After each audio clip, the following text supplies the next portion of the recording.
Si nosotros no entendemos lo normal, no vamos a poder darnos cuenta cuando algo, o sea, acuérdense que como dicen, ¿no? El cerebro sabe, el ojo sabe lo que el cerebro conoce, si no, no vamos a poder hacerlo, ¿no? Entonces, esta la vamos a ver en dos tantos porque son 60 diapositivas. Vamos a ver hoy casi la mitad. Sí, ya sé, Santa Madre de Dios. Pero el sábado la terminamos, el lunes no vamos a tener clase, el siguiente sábado vamos a ver la anemia ferropénica y ya el lunes empezamos el taller. Lo vamos a hacer desordenado, a ver qué pasa. Es la primera vez en, ¿qué dijeron?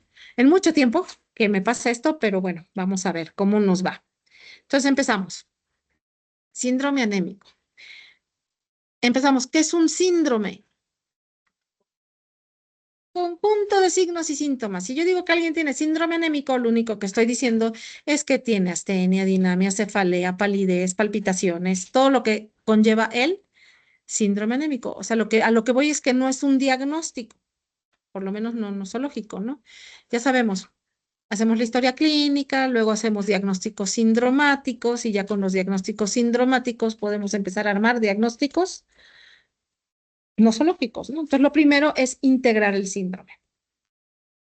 Como definición, entre comillas, vamos a dejar disminución de la concentración de hemoglobina en sangre expresada en gramos por decilitro. Ya dijimos, si hablamos de anemia, siempre vamos a voltear a ver a la hemoglobina, siempre, de entrada, ¿no? Ya vimos que los niveles de hemoglobina y de toda la serie roja van a variar con la edad, si eres hombre o eres mujer, y las condiciones ambientales, que sobre todo se refiere a la altura sobre el nivel del mar. A mayor altura, menos oxígeno o necesito más eritrocitos. A menor altura, más oxígeno, necesito menos eritrocitos. Completamente fisiológico. Ay, siempre me pasa esto. Hace rato me pasó y me volvió a pasar en este momento. Ok, les voy a poner, para empezar con las clasificaciones, les voy a poner dos ejemplos. Vamos a decir que las dos son mujeres. Las dos tienen 45 años.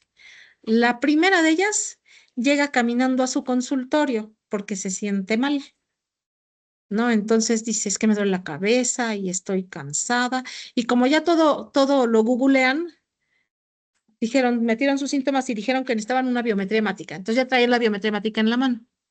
Dice, tengo meses que me voy sintiendo cada vez más mal. Y les enseña la biometría hemática y trae 7 de hemoglobina. Pero, ay, quiero estornudar. Ella llega caminando. Éjele, no me lo asustaron. Entonces, ella llega caminando, pálida, un poquito hipotensa, si ustedes quieren, pero llega, vamos a decir, estable. Esa es la primera paciente. La segunda paciente se cruza aquí la calle en la 31 y da vuelta un micro rápido, mucos le pega. Y ¡pum! La avienta hasta allá, ¿no? Y se le fractura el fémur y ¡pum! Le sangra, ¿no? Es una expuesta y sangra ahí la mitad de su sangre en la banqueta. Entonces llega la ambulancia y dice, no, el hospital más cercano. ¿Cuál es el hospital más cercano? El HU. Dice, no, por favor, pero bueno, la llevan al HU, ¿no? No es cierto, yo no critico al HU, yo voy ahí, no es malo, pero bueno, estoy jugando. Entonces llega al HU y ¿qué es lo primero que hacen cuando llegan a urgencias los pacientes? Pues les toman laboratorios, ¿no?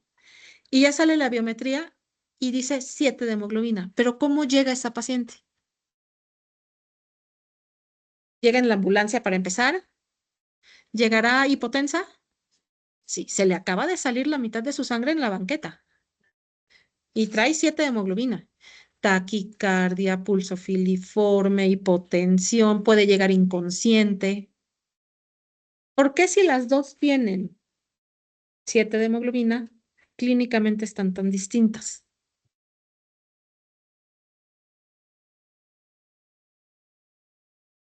¿Cuál es la diferencia? Al- sí, en parte, pero el volumen lo perdió rápido. O sea, la diferencia sobre todo es el tiempo en el que se instauró la anemia. ¿Sí o no? La que atropellaron y perdió la mitad de su sangre es aguda o crónica. Aguda, ¿no? Esa es la clasificación clínica de las anemias, aguda y crónica. La otra, a lo mejor tiene, no sé, se me ocurre, miomatosis uterina, y entonces estuvo perdiendo sangre durante muchos meses y cada vez más hasta que hace crisis, ¿no? Y dice, ay, me siento mal. Pero en el tiempo en el que fue perdiendo poco a poco la sangre, se echaron a andar todos sus mecanismos de adaptación y por eso es que llega caminando. La otra paciente, pues no le da tiempo de nada, ¿no? Tenía 14 de hemoglobina y en los siguientes 15 minutos ya tiene 7. Entonces, ni se va a acostumbrar el sistema cardiorrespiratorio, ni se va a poder redistribuir el flujo, ni nada, ¿no? Entonces, esos son los mecanismos de adaptación. Vamos a ver que la mayor parte de nuestros síntomas y de nuestros signos vienen generalmente de un mecanismo de adaptación. Entonces, el primer mecanismo de adaptación, que ojo, puede o no puede ser efectivo, es la síntesis de eritropoyetina. En cualquiera de los dos casos, el riñón va a sensar que hay hipoxia. En el primero va a ser poco a poco, en el segundo pues va a ser de porrazo, ¿no? Y no va a ser tan fácil. Aumenta la síntesis de eritropoyetina. Esto ya lo vimos cuando vimos la poiesis, cuando hablamos de la eritropoyetina. El aumento en la síntesis de la eritropoyetina aumenta el número de eritroblastos en la médula ósea, acorta las etapas madurativas, que generalmente son de 5 a 7 días, a 3 o 4 días, y facilita o aumenta la liberación del número de reticulocitos. Ahora bien, ¿por qué digo que este mecanismo de adaptación puede o no puede ser efectivo? Si alguien tiene un estado de ferropenia, aunque sus niveles de eritropoyetina estén en la azotea, ¿la médula ósea va a poder responder? No, no tiene con qué. Pero en el momento en que le des el hierro, ¿qué va a hacer? Va a entrar en acción y va a producir eritrocitos. El aumento en la síntesis de la eritropoyetina como mecanismo de adaptación no es muy efectivo cuando la anemia es arregenerativa. Pero si es regenerativa, entonces sí vamos a ver una gran cantidad de reticulocitos en 3 a 4 días. ¿Sí me explico? ¿O los hice pelotas? ¿Sí? Bueno, ese es el primer mecanismo de adaptación. Y aquí lo tengo, ¿no? Habíamos dicho, la eritropoyetina no empieza a actuar o no tiene efectos sobre la eritropoyesis hasta que es una progenitora, una unidad formadora de colonias eritroide. ¿Qué pasa si no hay eritropoyetina? Yo digo así de broma, la unidad formadora de colonias eritroide, cuando no hay eritropoyetina, dice, no, yo sin la eritropoyetina no puedo vivir. Y se suicida. O sea, se hace apoptosis. Si no hay, eso es lo que sucede en los pacientes con enfermedad renal crónica. ¿Los pacientes con enfermedad renal crónica tienen eritropoyetina? No, entonces su médula ósea empieza la diferenciación y cuando llega a la progenitora, no hay eritropoyetina.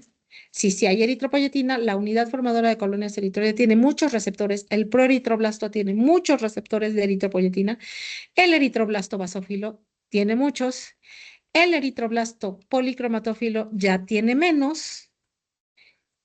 ¿Qué pasa? ¿Qué pierde el ortocromático? ¿Su capacidad de qué? De mitosis. El ortocromático ya no tiene receptores para la eritropoyetina, pero si hay mucha eritropoyetina, obviamente la acción aquí va a empujar a estos a que se liberen una gran cantidad de reticulocitos y que haya una mayor cantidad de eritrocitos. ¿Sí me explico? ¿Sí? ¿No los hice pelotas? Ok. Entonces, ese es el primer mecanismo de adaptación. Vamos a hablar de otros. Si tengo poquitos eritrocitos, pues se antoja un mejor aprovechamiento de la hemoglobina disponible. Vamos a ver, para aquellos que les encanta la bioquímica, el sistema enzimático del eritrocito. El eritrocito va a perder la mayor parte de sus vías metabólicas y solamente va a conservar 4. Una de ellas es la glucólisis anaerobia y de la glucólisis anaerobia sale el ciclo de Rapaport-Lovering que es la formación de 2,3-difosfoglicerato. Ahorita que veamos la curva de disociación del oxígeno de la hemoglobina, vamos a ver que este 2,3-difosfoglicerato, cuando se echa a andar la glucólisis anaerobia, cuando el eritrocito pasa de los pulmones, donde hay mucho oxígeno, hacia los tejidos que hay menos, se echa a andar la glucólisis, se produce 2,3-difosfoglicerato y eso es lo que obliga a la hemoglobina a soltar al oxígeno. Si no hay 2,3-difosfoglicerato, hagan que la hemoglobina, hagan de cuenta que tiene los bracitos doblados y el oxígeno los tiene en las manos y está así. Con el 2,3-difosfoglicerato hace esto y lo suelta. Entonces, uno de los mecanismos de adaptación es aumentar la síntesis del 2,3-difosfoglicerato para que el oxígeno pueda liberar más fácilmente al oxígeno. Disminuye la afinidad de la hemoglobina por el oxígeno, que es lo que queremos en los tejidos, ¿sí o no? ¿Qué pasa si la hemoglobina no pierde la afinidad por el oxígeno? Mío, no lo suelta. No, ese eritrocito no nos sirve. Bien. Obviamente, ¿quién mueve a la sangre? Ahí dice cardicirculatorio. Nunca le he puesto la O. Algún día, no creo que sea pronto, pero algún día, dentro de 3 años que me jubile y ya tenga tiempo de hacer cosas, entonces ya. Entonces, el sistema cardiocirculatorio es el que mueve a la sangre. Si tengo poquitos eritrocitos, los quiero mover más rápido. Entonces, uno, el sistema cardiocirculatorio, que siempre me lo salto por alguna razón, lo primero que va a hacer es redistribuir el flujo. Vasoconstricción generalizada. ¿Qué órganos se les antoja que debemos de proteger o que nuestro organismo protege? La torre de control, el corazón, los riñones. Inicialmente, si la anemia es suficientemente grave, también se sacrifican los riñones, pero bueno, se está tratando de proteger al cerebro, ¿no? Entonces, al haber vasoconstricción generalizada, ¿cómo se va a ver la piel? No necesariamente, sino pálida. Para evaluar palidez clínicamente, ¿cómo le evalúan un paciente? Hay gente cara pálida, como yo, ¿no? Yo soy cara pálida, a menos que me apene. Si me da pena, me pongo roja. Y si me dicen, ay, qué roja te pusiste, peor. Entonces, ¿dónde me verían a mí para ver si tengo de veras palidez o no? En las mucosas y en las palmas de las manos. Pero lo comparas. No, ojo de buen cubero. Ya después, cuando uno tiene mucho tiempo viendo anemias, pues ya le haces así y comparas las manos, ¿no? Pues estamos más o menos igual, ¿no? Así las manos no cambian, ¿no? Con el color de la piel. Si la hemoglobina está por debajo de 7, la diástole se prolonga para que entre pues, mayor cantidad de sangre y en la sístole salga más sangre y se mueva más rápido. Ojo, si la hemoglobina, bueno, yo creo que desde abajo de 9, los eritrocitos le van a dar viscosidad a la sangre, ¿sí o no? Entonces, la viscosidad normal, cuando existe la sístole, las valvas cierran y no se escapa la sangre. Pero si la sangre está menos viscosa, va a haber escape de sangre durante la sístole. ¿Eso cómo se escucha? Un soplo. Cuando un paciente tiene una anemia, sobre todo por debajo de 9, de 8, es variable porque los pacientes no estudian los libros, se escucha un soplo sistólico funcional. Entonces, ese es otro síntoma, ¿no? de la anemia. Redistribución del volumen sanguíneo. El vaso se contrae y saca la sangre que tiene. Por eso es cuando un paciente tiene 6 de hemoglobina y necesitas transfundir, lo transfundes, la hemoglobina sube y como las 24 horas vuelve a bajar un poquito, porque se relaja el sistema. Ya no hay tanta redistribución del flujo, ¿sí? Otra, cuando disminuye la viscosidad sanguínea, eso se traduce en hipotensión. ¿Qué hace mi riñón si yo me hipotenso? Y jala agua. Entonces, ese es otro aumento del volumen plasmático que llevado a un signo o a un síntoma puede resultar en edema. ¿Sí? Ay, mira, doctora, me duele la cabeza y estoy bien pálida y se me hinchan los pies en la noche. ¿No? ¿Por qué? Porque está jalando agua, intentando compensar la hipotensión. ¿Sí? ¿Vamos bien? Entonces, la clasificación clínica ya se las dije cuál es. Aguda y crónica. Luego es la única que se acuerda. ¿Qué tipo de anemia? ¿Aguda? Entonces yo les digo, sí, ok, aguda, pero clasifícame esa anemia. Dime qué tipo de anemia. Clasifícame. Sí, ¿cómo están los volúmenes? ¿Volúmenes? Sí, o sea, ¿cómo es la anemia? Ya me desespero. ¿Quién te dio clases en la universidad? Usted. No, entonces, no se aprendan solo la clínica. Aquí hay por lo menos tres clasificaciones de las anemias. La clínica aguda y crónica, la fisiológica o fisiopatológica ya se la saben. ¿Cómo puedo saber si la médula ósea está produciendo o no está produciendo? ¿Qué célula volteo a ver? Me habla de la capacidad regenerativa de la médula. Los reticulocitos.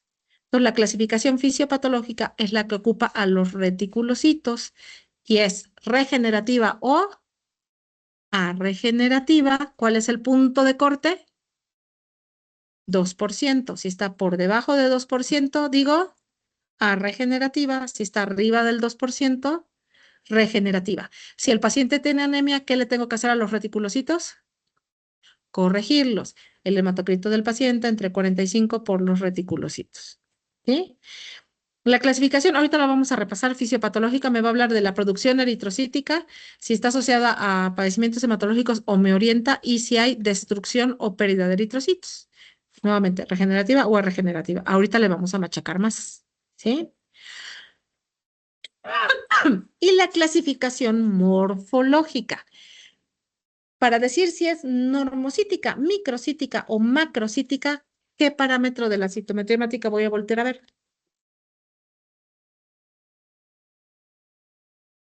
El volumen, es que me canso. El volumen corpuscular medio. Su valor de referencia que nos aprendimos para fines prácticos, de 80 a 100 femtolitros. Y para normocrómico, hipocrómico, y si quieren y les cae bien hipercrómico, ¿qué parámetro? La hemoglobina corpuscular media, que me la reportan en picogramos. El valor de referencia es 27 a 34. Estamos repasando. Bien. Entonces, esas son las tres clasificaciones. Faltaría el RDW que me ayude a ver si hay o no hay anisocitosis, ¿no? Ahorita lo vamos a ir viendo. Entonces, la clasificación fisiopatológica, dijimos, es la que ocupa los reticulocitos. Un paciente tiene anemia. Si ustedes no piden los reticulocitos, no se los van a dar. Hay que pedirlos. BH con reticulocitos. Luego me confunden el RDW con los reticulocitos. Favor de no hacer eso. El RDW es, ¿qué les traduce? Variabilidad en el tamaño. Y los reticulocitos es la que me habla de la capacidad regenerativa de la médula. Entonces, si los reticulocitos están por arriba del 2%, es una anemia regenerativa que también se le puede conocer como periférica. ¿A qué se refiere? No es un problema de producción, sino es un problema de pérdidas, ya sea hemorragia o hemólisis. Bueno, aquí ponemos, la hemorragia puede ser externa o interna, sí. Un ejemplo de interna, pues externa, pues está en lo dicho, ¿no? No hay mucha necesidad de explicarlo. La interna, se me ocurre un paciente con un tumor de ovario, una paciente con un tumor de ovario. Los tumores de ovario hacen quistes, son horribles, guácala. Hacen quistes, el quiste puede sangrar. ¿Vas a ver esa sangre? No, es una hemorragia interna o un hemofílico, que es un hematoma retroperitoneal. Ahí se pueden ir 2 litros de sangre en un ratito. El paciente llega todo hipotenso y dice, pues, ¿por dónde está sangrando? Es una hemorragia interna, ¿sí? Esa anemia va a ser regenerativa si puede responder la médula. Hemólisis. Siempre les digo, las anemias regenerativas hay de dos sopas. hemorragia o hemólisis. La primera clasificación de las hemólisis que podemos decir es de origen corpuscular o extracorpuscular. ¿A qué creen que se refiere corpuscular? En las corpusculares, ¿quién es el enfermo? Corpuscular. El eritrocito. Término muy científico que les enseño. En las corpusculares, el cucho es el eritrocito. Puede ser su membrana, puede ser la hemoglobina, puede ser su sistema enzimático. Generalmente las de origen corpuscular generalmente son hereditarias. Hay corpusculares que no son hereditarias, ¿eh? Pero bueno, generalmente. Corpuscular, sí, es la drepanocitosis. Extracorpusculares, aquí ¿cuál es el problema? Mi eritrocito está sano, pero algo le está partiendo su mandarina en gajos de afuera, ¿no? Les pongo el ejemplo más fácil, una anemia hemolítica autoinmune. Ahí un linfocito B hace un anticuerpo contra algún antígeno del eritrocito y a la membrana se le pega el antígeno y el sistema fagocítico mononuclear lo destruye. Esa es una anemia extracorpuscular. ¿Sí? ¿Vamos bien? Esto es lo fácil. Eso es lo fácil. Las A regenerativas, también conocidas como de origen central, cuando nosotros hematólogos decimos es que el problema es central, me estoy refiriendo a la médula ósea. En las A regenerativas, el problema es de producción. El que no se produzcan eritrocitos puede ser de causa intramedular o de causa extramedular. De causa intramedular, ¿qué se les ocurre? Una enfermedad, una leucemia, una histoplasmosis, ¿sí? Sería intramedular. El ejemplo más bonito y más fácil es una hipoplasia medular o una anemia plásica. Se muere la célula madre, no va a haber producción de eritrocitos. Bueno, la mayor parte de las que dijimos en este momento de causa intramedular no producen solo anemia, sino pancito pene. Ahorita vamos a ver cómo vamos a dividirlas. De causa extramedular, sí, la médula ósea no está produciendo eritrocitos, pero la causa es extramedular. ¿Qué se les ocurre? No, porque una anemia hemolítica autoinmune es extracorpuscular, es regenerativa. Y si hay producción de eritrocitos. ¿Qué se les ocurre otra? ¿Una qué? Mm, ¿Cómo qué? Bueno, el plomo vamos a decir sí puede producir una anemia A regenerativa, pero es de causa intramedular porque sí le está pegando a la médula ósea. También no sería una metástasis y sería intramedular. No, ey, una insuficiencia renal. ¿Qué pasa en la insuficiencia renal? No hay eritropoyetina. Es algo que la médula ósea necesita, pero viene de fuera. Si yo le inyecto al paciente con insuficiencia renal eritropoyetina, tan tan se acabó el problema, ¿no? Otro ejemplo que no se les ocurrió, que también sería muy fácil, cualquier anemia carencial. Es una anemia A regenerativa, es central en la médula, o sea, no está produciendo eritrocitos, pero porque le falta hierro o porque le falta cobalamina, ácido fólico. Las extramedulares, lo que hay que entender es que es algo que necesita la médula que viene de fuera. Ella está sana, pero necesita cosas, insumos que vienen de fuera. ¿Sí?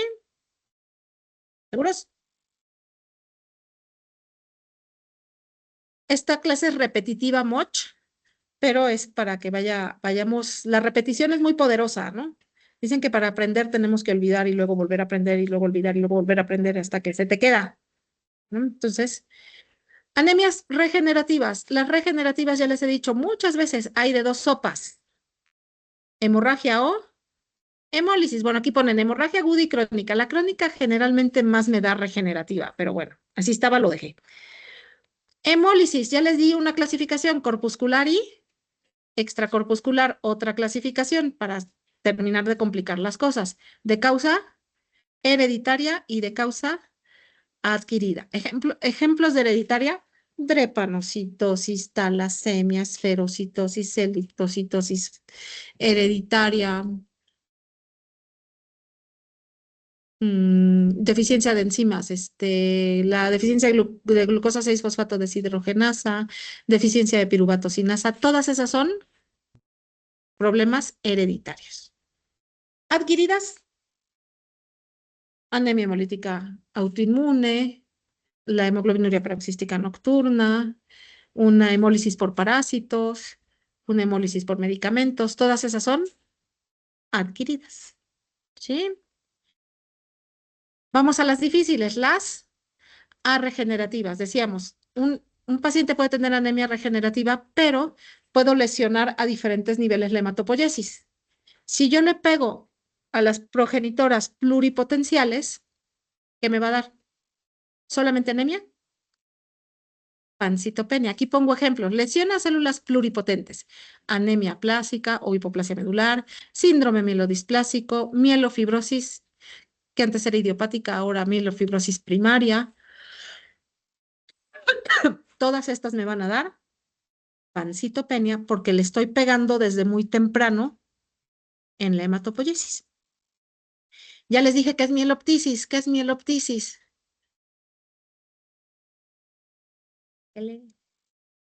Es cuando hay mucha diferencia. No, eso, ¿qué? No.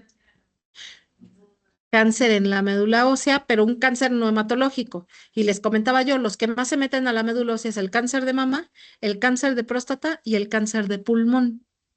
Son los que más invaden la médula ósea. Llegan de cuenta que haces la biopsia de hueso y te asomas y ves las, las glándulas de la próstata, por ejemplo, o ves racimitos que se ven como racimos de uvas y son adenocarcinomas que se metieron a la médula ósea. Si se ocupa el espacio, estoy lesionando desde las pluripotenciales. Y así como se puede meter cáncer, se pueden meter microorganismos. Aquí pongo histoplasmosis, VIH, citomegalovirus, virus de Epstein-Barr, tuberculosis. Todo eso se puede meter a la médula ósea.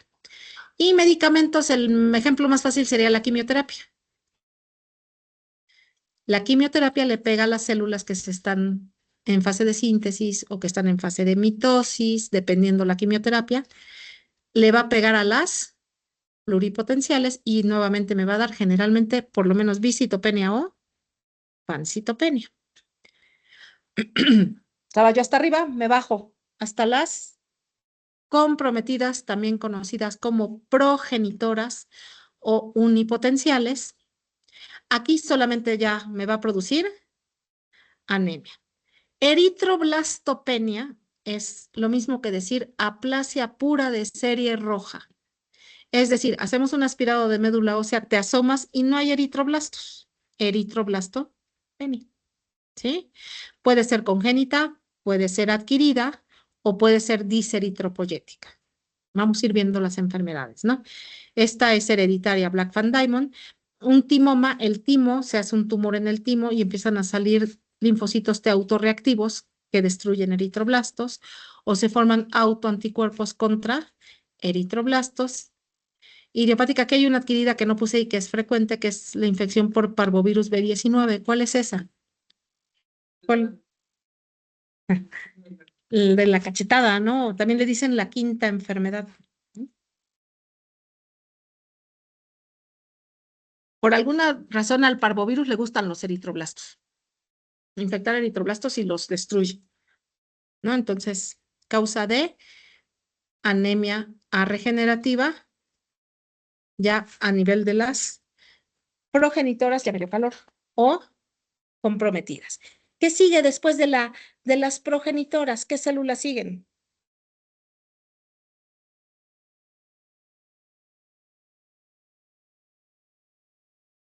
Las precursoras.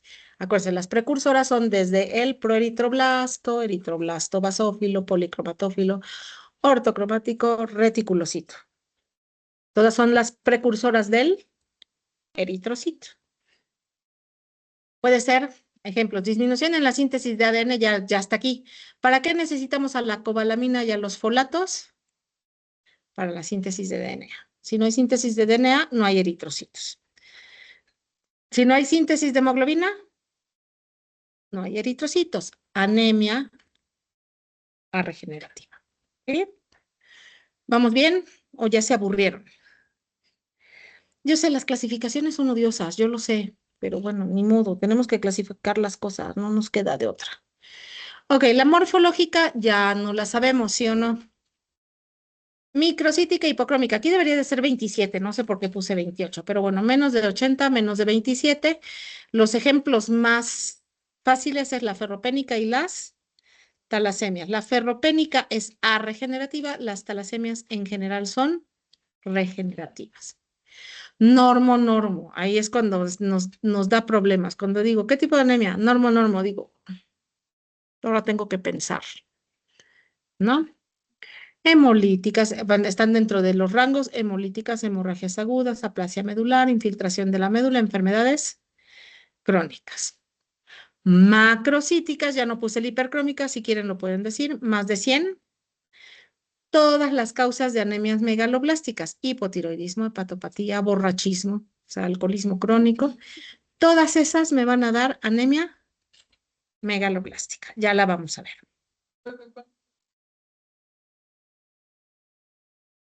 Generalmente tienen que estar ya como que con cirrosis, porque cuando tienen cirrosis ya no hay dónde almacenar.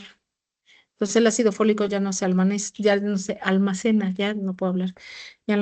Y entonces empieza a haber problemas en el ciclo enterohepático del ácido fólico y empieza a producir anemia megaloblástica. Y además, generalmente los alcohólicos no comen bien. O sea, el alcohólico no llega y te dice, me da mi botella y una ensalada de verduras para que coma yo ácido fólico. O un plátano para que coma yo ácido fólico. Entonces ahí se da el problema. Aquí, estos no nos vamos a meter mucho porque vamos a ir viendo las enfermedades. Aquí está la macro, aquí estoy juntando la clasificación morfológica con la fisiopatológica. ¿Por qué? Porque estoy metiendo a los reticulocitos. Aquí están los reticulocitos corregidos, ¿no? Entonces decimos, anemia macrocítica regenerativa, nuevamente hemorragia y hemólisis. Regenerativa, deficiencia, lo más frecuente sería deficiencia de B12 o de folatos y así nos vamos, ¿no? Megaloblástica o bien, si tiene leucocitos y plaquetas normales, entonces ya podemos ir a buscar causas más hematológicas como mielodisplasia, anemia plástica. Igual microcítica hipocrómica. ¿Cuál es la causa más frecuente de anemia en todo el mundo? La ferropénica. Por eso se va aquí a la ferritina. La ferritina me habla de los depósitos, ya lo veremos. Entonces, si es una ferropénica, bueno, si no, entonces estoy viendo problemas de enfermedades crónicas, deficiencia de hierro, que bueno, puede ser por otras causas, anemia sideroblástica, ahí nos vamos viendo, ¿no? Luego me voy a la normo, ay, no, no, la normo es el problema, ¿no? Otra vez, cuenta de reticulocitos, si es regenerativa, bueno, busco alteraciones que me puedan hablar de hemólisis o hemorragias, alteraciones en los eritrocitos. Si es regenerativa, bueno, si además tiene leucopenia y trombocitopenia, ahí la que está enferma es la médula ósea. Si no, entonces ya me voy a las enfermedades crónicas. ¿Sí? ¿Vamos bien?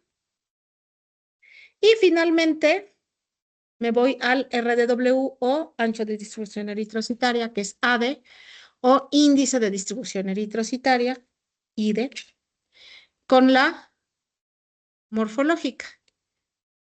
Si es normocítica, normocrómica, sin anisocitosis, busco hemorragias, son ejemplos, ¿no? Leucemia, enfermedad crónica. Si tiene anisocitosis, entonces anemia hemolítica, deficiencia temprana de folatos, hierro, B12, sideroblástica. Si es microcítica, sin anisocitosis, una talasemia heteros. ¿Cuál es la diferencia entre una heterocigota y este lado una homocigota? ¿Qué significa eso?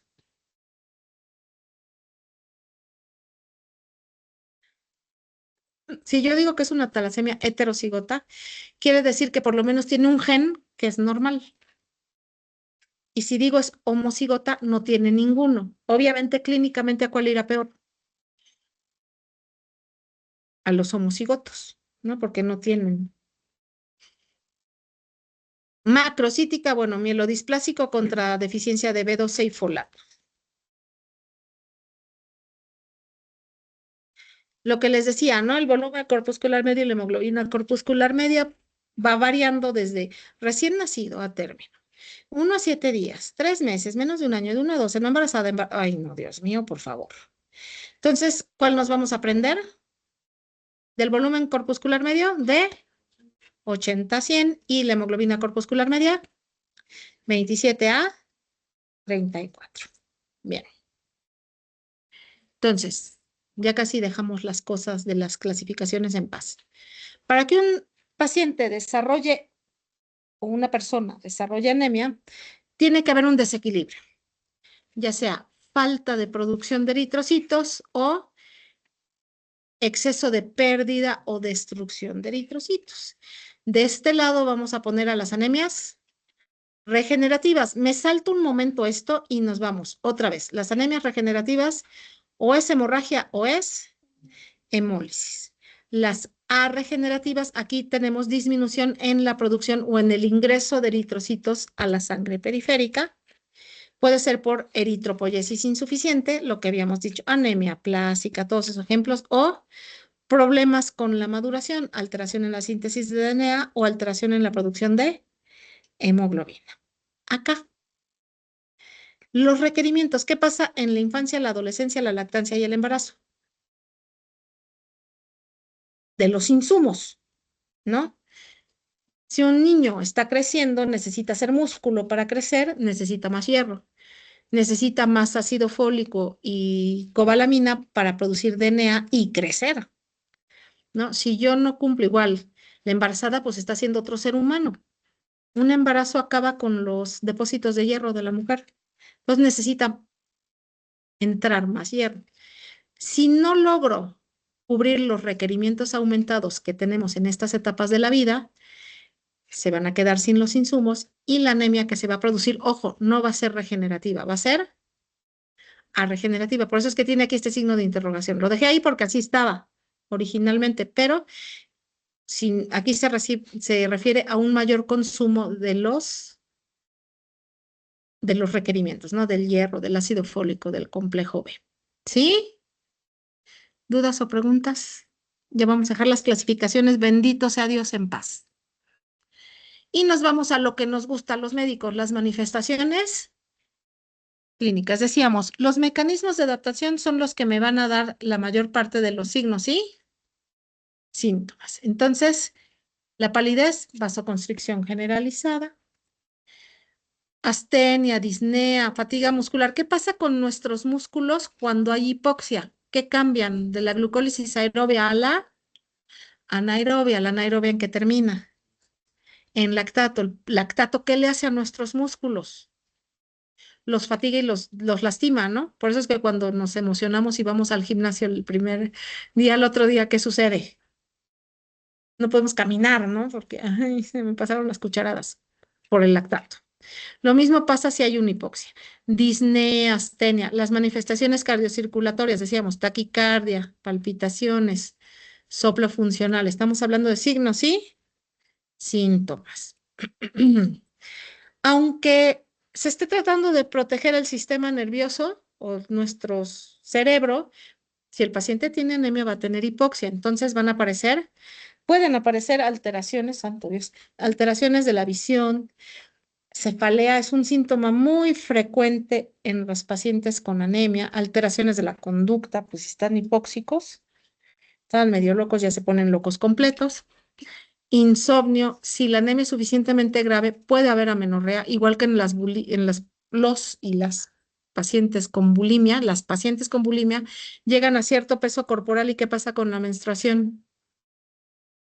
Se interrumpe, ¿no? Pasa lo mismo con un paciente con una paciente con una anemia crónica. Las alteraciones renales, lo que decíamos, renina, angiotensina, aldosterona, empieza a haber edema. El tubo digestivo está sacrificado, anorexia, constipación, datos de gastritis por hipoxia. Estoy hablando signos y síntomas en general. Para hacer un diagnóstico, ¿qué es lo que es muy importante? El cuadro clínico. Si no tienen el cuadro clínico, pues no van a sospecharlo, ¿no? A mí me pasó una vez una paciente que internaron según por anemia. Yo la decía, estaba más roja que yo, decía, no. A ver, ve por los laboratorios de control. Entonces, a las 10 de la noche tenía una biometría hemática con 7 de hemoglobina y a las 6 de la mañana 7 de la mañana que le tomaron el control tenía 14.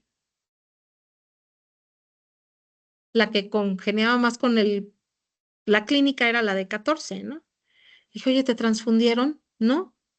¿Qué pasó? Varias cosas pudieron haber pasado. Tiene una de las 10 de la noche con 7 y otra de las 7 de la mañana con 14. No pudo haber hecho eritrocitos en esas horas, ¿no? Ya vimos cuánto tarda un eritrocito en ser eritrocito. Mínimo 4 días. Entonces, ¿qué habrá pasado? ¿Qué se les ocurre? Un error de la máquina o lo que conocemos como laboratoriazo, ¿no? Puede ser. ¿Qué otra cosa pudo haber pasado? Pobrecito interno, bien cansado, le dicen, tómale así te dicen, laboratorios a ese y ese, electrocardiograma aquel y aquel. Entonces, pobrecito interno está con 2 tubos en las manos.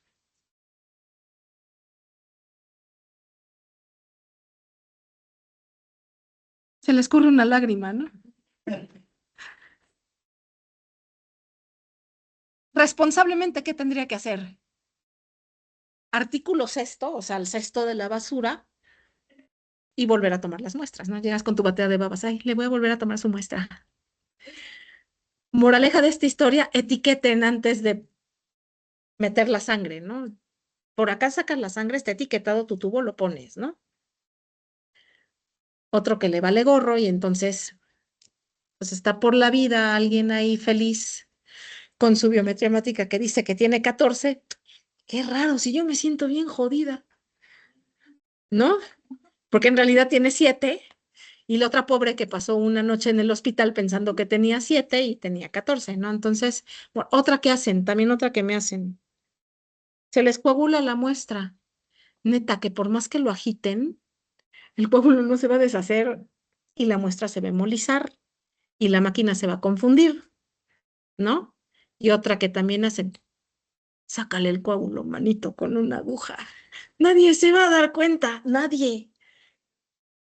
¿Qué están haciendo si sacan el coágulo? Pues están llevando las células, ¿no? Entonces, por favor, muchachos. A todos se nos coagula una muestra.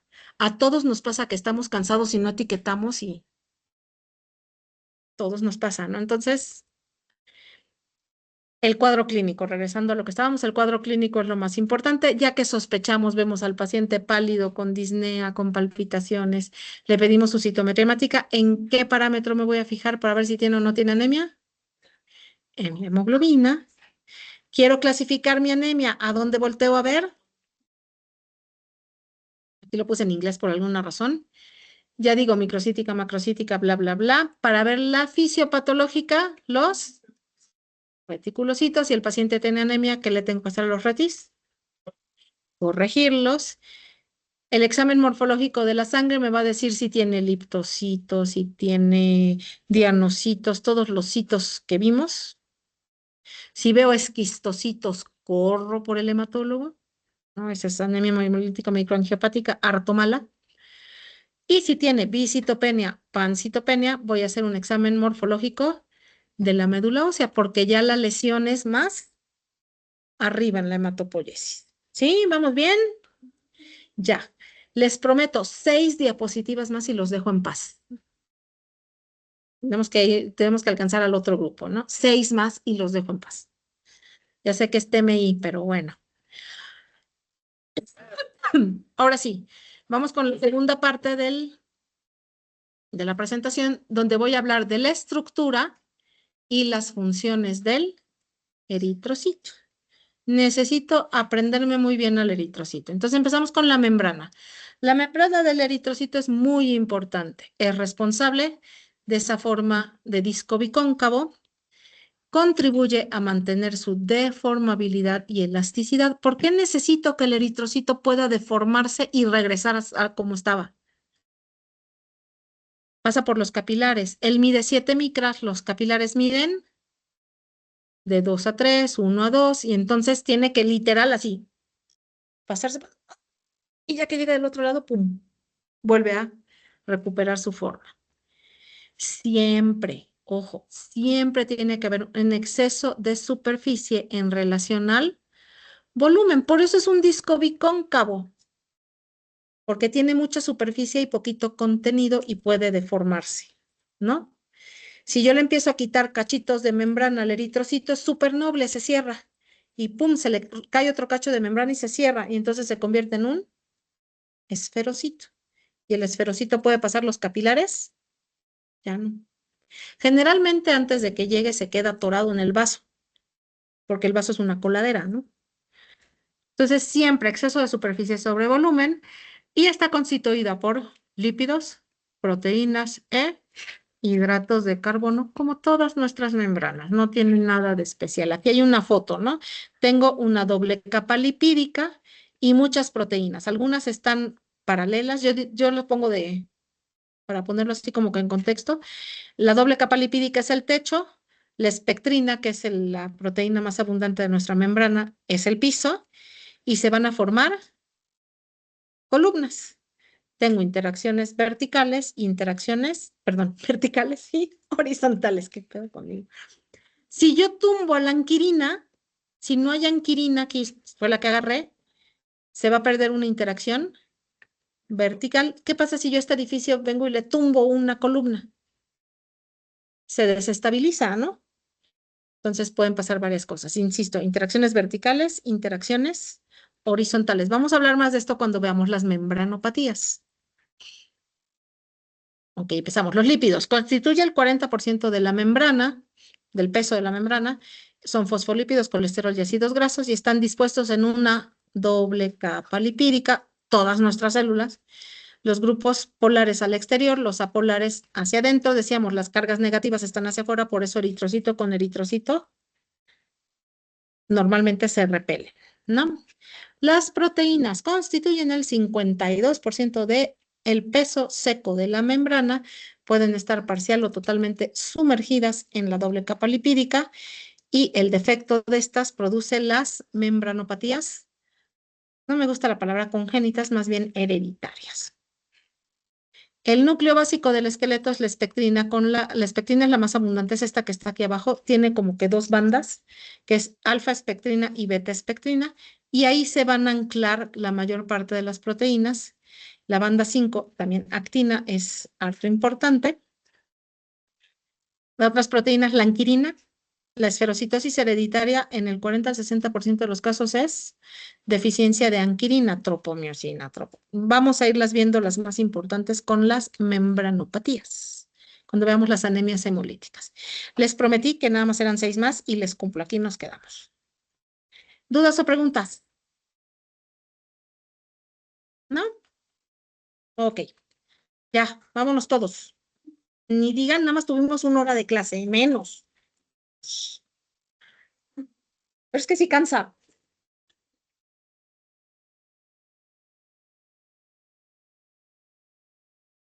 Y yo me canso. Bien.